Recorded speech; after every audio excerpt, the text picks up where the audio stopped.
इस दोहे में संत कबीर जी बताते हैं कि सामान्य तौर पर यह मान्यता व्याप्त है कि जब समुद्र की सीप में स्वाति नक्षत्र की बूंद पड़ती है तो सीप में मोती का निर्माण होता है, लेकिन यह प्रक्रिया मनुष्य के शरीर में नहीं होती। इसी पर संत कबीर जी का यह दोहा है, सायर नाही सीप बिन स्वाति बूंद भी नाही, कबीर मोती नीप जे सुन्नी सिसर गडमाही। इस दोहे का शब्दार्थ है, सायर नाही सीप बिन मतलब सागर नहीं, सीप भी नहीं, स्वाति बूंद भी नहीं मतलब स्वाति बूंद भी नहीं है, कबीर मोती नीप जे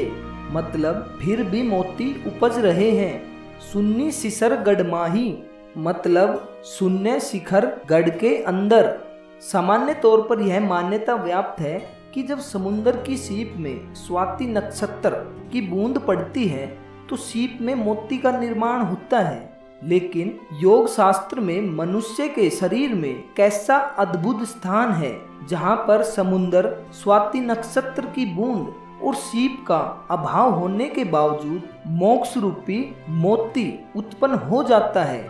शाब्दिक अर्थ में सागर, सीप और स्वाति की बूंद ये सभी सांसारिक वस्तुएं हैं, लेकिन शून्य शिखर गढ़ में कबीर दास जी ने निर्गुण ब्रह्म के दर्शन किए हैं जो कि सभी सांसारिक वस्तुओं से परे हैं। इस संदेश में संत कबीर दास जी ने यह दिखाया है कि ज्ञान, ध्यान और आत्म साधना के माध्यम से साधक निर्गुण ब्रह्म का अनुभव कर सकता है और सांसारिक बंधनों से मुक्त हो सकता है। इससे यह संदेश मिलता है कि साधक को सांसारिक बंधनों से मुक्त होकर आत्मज्ञान और आत्म समर्पण के मार्ग में प्रगति करने की आवश्यकता है।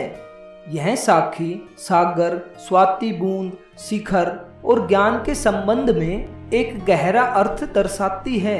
शून्य शिखर गढ़ में ब्रह्म रूपी मोती की उत्पत्ति और ज्ञान की प्राप्ति बताई जा रही है जो साधना और ज्ञान के माध्यम से संभव होता है। इसी पर संत कबीर दास जी ने कहा है, सायर नाही सीप बिन स्वाति बूंद भी नाही, कबीर मोती नीप जे सुन्नी सिसर गडमाही।